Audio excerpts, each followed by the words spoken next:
नमस्कार प्रेक्षकांनो, या मालिकेच्या आपल्या जबरदस्त भागामध्ये आपलं स्वागत आहे. आणि त्यामध्ये अतिशय भयानक ट्विस्ट आपण पाहणार आहोत. आणि सारंगचं आपल्यावरचं प्रेम आता सावलीला समजून सावली आणि सारंग यांच्यामध्ये आता गैरसमज झालेला जो असतो तो कसा दूर होतो. आणि राजकुमारला आता फाट्यावर मारून आता तिलोत्तमाला डावलून सारंग आता कसं पुन्हा सावलीचा होतो प्रेक्षकांनो. आणि त्यासाठी आता सारंग आणि सावली काय काय करतात हे सगळे या व्हिडिओमध्ये आपण बघूयात. चला तर मंडळींनो, व्हिडिओला सुरुवात करूया. आणि त्यामध्ये आता सारंगला अटक करून घेऊन जाता क्षणी इकडे आता सावली त्या झाडाखाली बसलेली असते. आणि सावलीला आता ते सगळं आठवतं. सारंगने कसं लॉक तोडलं आणि सारंगला इन्स्पेक्टर कसे घेऊन गेले हे आता सावलीला आठवतंच. तिथे व्यंकटेश येतो आणि व्यंकटेश म्हणतो, अगं सावली काय झालं, तू खूप टेन्शनमध्ये दिसतेस. सावली म्हणते, मला कशाला टेन्शन येईल, शेवटी त्यांच्याच कंपनीने आपल्या गुरुकुलला सील लावलं आहे ना, शेवटी ते वोवीचे बाबा आहेत, त्यामुळे मला थोडंसं वाईट वाटलं आहे. आणि आता सावली म्हणते की मी त्यांना बजावून हात धरून सांगितलं होतं की कायदा हातात घेऊ नका आणि सील तोडू नका म्हणून, पण त्यांनी ऐकलं का माझं? नाही ना ऐकलं. मग आता भोगू द्या त्यांना कर्माची फळं, असे रागाने सावली व्यंकटेशला सांगते. आता इकडे मोनिका भयंकर चिडलेली असते आणि राजकुमार येण्याची वाटच बघत असते. तर तेवढ्यात फोनवर बोलत बोलत राजकुमार घरामध्ये एंट्री करतो. आणि राजकुमारला बघताच आता मोनिका म्हणते, झालंय का तुझं ड्रामा? आणि तो फोनवर बोलणं वगैरे झालंय का? तुला कळतंय का? तुझ्या मेंदूत शिरतंय तू काय काय केलंय? एकदम मूर्खपणाची चूक केलीस तू राजकुमार. राजकुमार म्हणतो की ओरडतेस काय? अगं झालंय काय आणि मी केलंय काय? मोनिका म्हणते की आई ना तुझ्यावरती खूप चिडली आहे, सारंगला अटक झाली आणि आईचा तुझ्यावरती संशय आहे. तेव्हा आता राजकुमार म्हणतो की संशय घेऊन काय उपयोग, मी थोडंच काही केलंय का?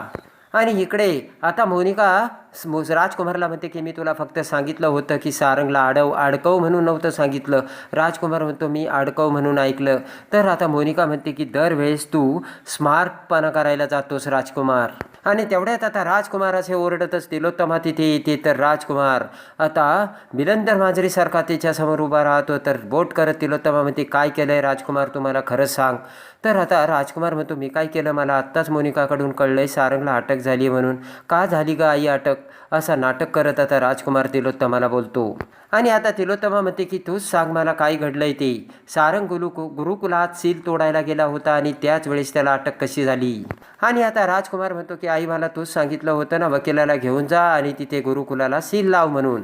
तेव्हा मी रितसर कागदपत्र घेऊन वकिलाकडे गेलो आणि वकिलाकडून गुरुकुलला सील लावलं. मला फक्त एवढंच माहिती आहे. तिलोत्तमा म्हणते ते मला सगळं माहिती आहे. त्यापुढे पोलिसांना कोणी सांगितलं ते सांग.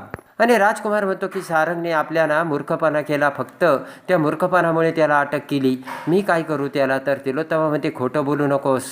आणि बोट करत तिलोत्तमा म्हणते की पोलीस सील लावून अगोदरच तिथून निघून गेले होते आणि त्यानंतर सारंग तिथे गेला आणि सारंग तिथे जाऊन त्याने सील तोडल्यानंतर तूच पोलिसांना सांगितलं, बरोबर ना?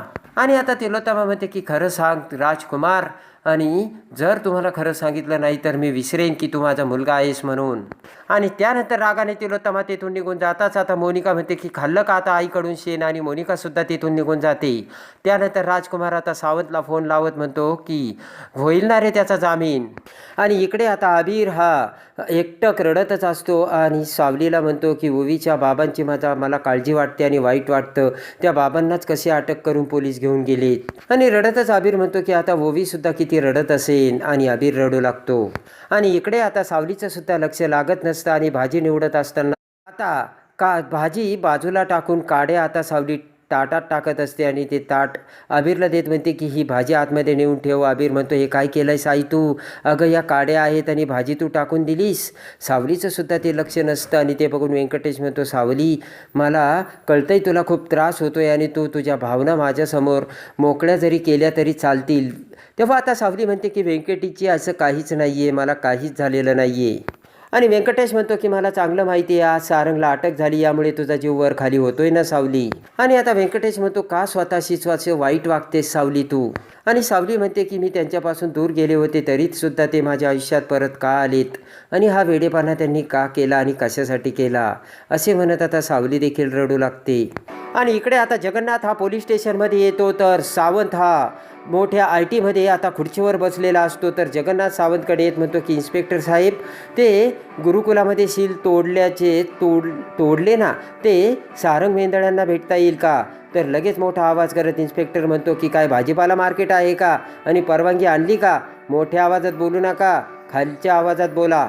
आणि त्यानंतर आता जगन्नाथ म्हणतो की मी तुम्हाला सरळ विचारलं तर ते लगेच इन्स्पेक्टर म्हणतो की परवानगी आणली का? परवानगी आणा. तर तेवढ्या जगन्नाथला फोन येतो आणि जगन्नाथ म्हणतो बोला साहेब, मी पोलीस स्टेशनमध्येच आहे.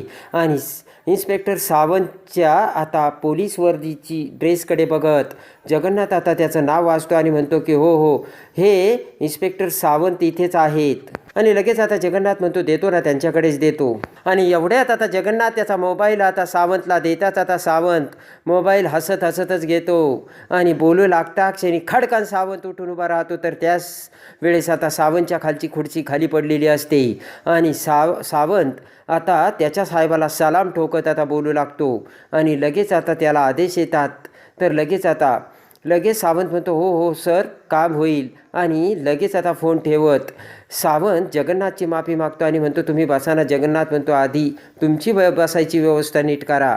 आणि पडलेली खुर्ची उचलत आता सावंत खुर्चीवर बसतो आणि जगन्नाथला बसायला सांगतो. आणि जगन्नाथ म्हणतो आता मला बसायला वेळ नाही आहे, सारंग मेंदळ्यांना तुम्ही सोडवा, माझे वकील येऊन तुम्हाला डॉक्युमेंट सगळे देऊन जातील. आणि तेवढ्यात पाठीमागून तिलोत्तमा वकिलासोबत तिथे येत म्हणते काही गरज नाही. तर जगन्नाथ पाठीमागे बघतो.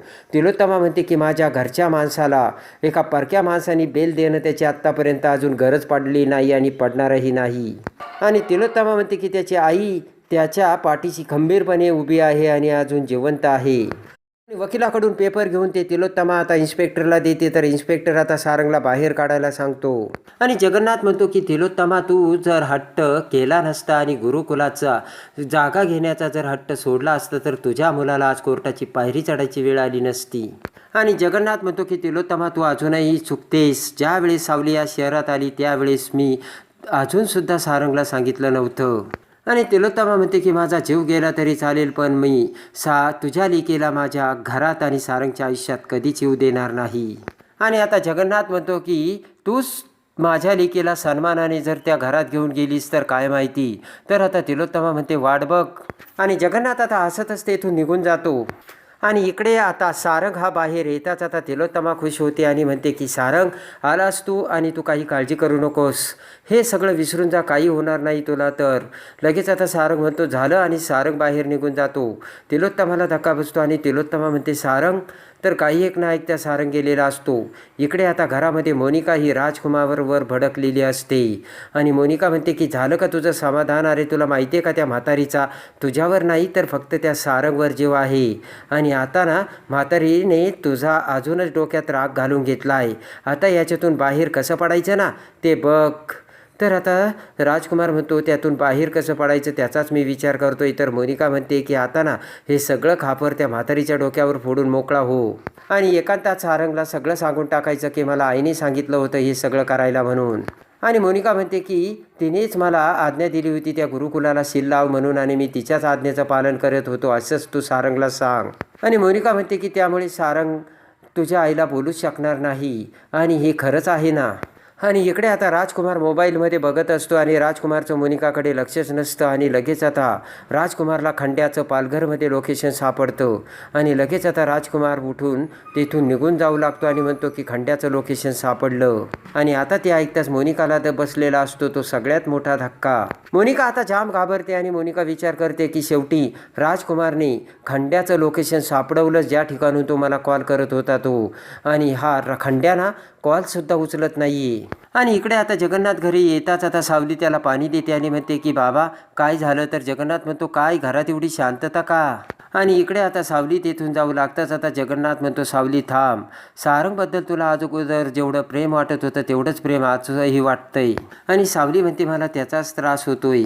मी किती जरी ठरवलं ना त्यांचा विचार करायचा नाही तर तोच विचार माझ्या मनात येतोय. आणि सावली म्हणते हे सगळं कशामुळे होतंय तेच काही कळत नाही. तर सावलीच्या खांद्यावर हात ठेवत जगन्नाथ म्हणतो की अगं सावली तुझं सारंगवर प्रेम आहे ना हे सगळं त्याच्यामुळे घडतंय. आणि जगन्नाथ म्हणतो मला सांग ना तो तुरुंगात गेला कशासाठी गेला, कुणासाठी गेला? त्याच्यासाठी नाही तर तुझ्यासाठी गेला सावली. आणि जगन्नाथ म्हणतो की तो तुझ्यासाठी गेला, गुरुकुलासाठी गेला, याचा अर्थ त्याच्या मनात तुझ्यासाठी काहीतरी अजून जिवंत आहे सावली. आणि आता सावली सावली म्हणते की ते सगळं सोडा, पण मला सांगा तुम्ही बाबा पोलीस स्टेशनमध्ये गेला होतात ना, आता आपल्याला आपलं गुरुकुल मिळेल का? तर हसतच जगन्नाथ म्हणतो की गुरुकुल हे पोलीस स्टेशनमध्ये नाही तर कोर्टात मिळत असतं. आणि जगन्नाथ म्हणतो की या मागची तुझी जी तळमळ आहे ना सावली, ती मला माहिती आहे आणि ती विठ्ठलाने ऐकली आणि तुझा सारंग सुखरूप सुटला तर सावलीला आनंद होतो आणि सावली खुश होते आणि प्रेमाने डोळ्यातून आनंदाश्रू येत सावली आता जगन्नाथला मिठी मारते. इकडे आता अमृता ही ओवीला जेवण भरू लागते, पण ओवी आता जेवण करायला नकार देते आणि म्हणते की काकू, तिकडे माझा बाबा पोलीस स्टेशनमध्ये उपाशी असेल आणि पोलिसांनी त्याला जेवणही दिलं नसेल. अमृता म्हणते आपण तुझ्या बाबासाठी डबा घेऊन जाऊयात, पण त्या अगोदर तुला काहीतरी खावं लागेल. आणि ओवी म्हणते की बाबाला जर कळलं तू उपाशी आहे तर त्याला वाईट नाही का वाटणार ओवी? आणि तेवढ्यात आता सारंग तिथे येतो आणि सारंग येताच आता रडतच ओवी ही पळतच येऊन सारंगला मिठी मारते. आणि आता अमृता म्हणते की मी तुला म्हणाले होते ना ओवी, आजी ना नक्कीच सारंगला सोडवतील म्हणे. तर आता सारंग म्हणतो की जिच्यामुळे मी आतमध्ये गेलो होतो जिच्यामुळेच बाहेर आलो आहे. तर लगेच आता ओवी म्हणते काय आजीने तुला आतमध्ये टाकलं होतं का? तर अमृता म्हणते की ओवी अगं तसं नाही आहे ग बाळा. आणि अमृता म्हणते आजीने सांगितलं होतं ना सारंगला गुरुकुलमध्ये जायचं नाही, तरीही बाबा गेला म्हणून तिने तसं केलं. आणि ओवी म्हणते की माझं चुकलं की मीच तुला बाबा गुरुकुलमध्ये जाण्यासाठी हट्ट धरला होता. तर सारंग म्हणतो की तसं नाही आहे ओवी. आणि सारंग म्हणतो की तुला माहिती ना ओवी, तुझ्या आनंदासाठी मी काहीही करायला तयार असतो. आणि त्यानंतर आता सारंग हा ओवीला म्हणतो की चल आता जेवण करून घे. तर खुश होत ओवी म्हणते की बाबा पोलीस स्टेशनमध्ये तूच उपाशी असशील तेव्हा तू अगोदर खा. आणि प्रेमाने ओवी आता सारंगला घास भरवते. तर आता सारंग म्हणतो की या जगात माझी काळजी कुणाला असेल तर ती सगळ्यात जास्त माझ्या लेकीला. आणि आता इकडे सारंग हा बाहेर येताच राजकुमार सारंगकडे येतो आणि म्हणतो की सारंग, अरे मला कळलं तुला अटक झाली, पण त्यावेळेस मी इथं नव्हतो. कदाचित तुझा माझ्यावर विश्वास बसणार नाही. आणि आता राजकुमार म्हणतो की हे सगळं मी माझ्या इच्छेखातर करत नव्हतो सारंग, तर मी आईच्या आज्ञेमुळे करत होतो आणि आईनेच मला गुरुकुलाला सील लावायचं सांगितलं होतं. आणि आता राजकुमार म्हणतो की तू गुरुकुलाचं सील तोडूनच टाकलं आणि मी हे सगळं माझ्या इच्छेमुळे नाही केलं, तर आईने सांगितल्यामुळे केलं. तेव्हा आता सारंग म्हणतो की असं आहे का? आणि आता सारंग म्हणतो की तू आईच्या इच्छेखातर केलं की कसं केलं ते मला माहिती नाही, प्रॉब्लेम तो नाही आहे, पण तू कसा वागलास? जाताना मला धमकी देऊन गेला होतास तू. आणि सारंग म्हणतो की कुणाला? तू तुझ्या भावाला धमकी देऊन गेलास आणि मला माहिती आहे की मला अटक करण्यामागे आईचा हात नव्हताच. तर राजकुमारला धक्का बसतो, कारण तिलोत्तमाने सारंगला सोडवलेलं असतं, त्यामुळे यामध्ये तिलोत्तमाचा हात नाही हे सारंगच्या लक्षात येतं. आणि सारंगला राजकुमारचा खरा चेहरा आता समोर आलेला असतो. तर आता खंड्याच्या मोबाईलवर आता मोनिका आणि राजकुमारचा फोन येताच आता सारंग आता खंड्या हा राजकुमार आणि मोनिकाचा माणूस असल्याचे सत्य समोर येताच सारंगला आता राजकुमार मोनिकाचा खरा चेहरा समोर येऊन आता सारंग हा त्यांचा कसा खेळ खल्लास करतो आणि सारंग आणि सावलीमधला गैरसमज आता कसा दूर होतो. प्रेक्षकांनो, हे सगळं बघण्यासाठी आणि या मालिकेच्या डेली अपडेटसाठी आपल्या चॅनलला लाईक करा, सबस्क्राईब करा.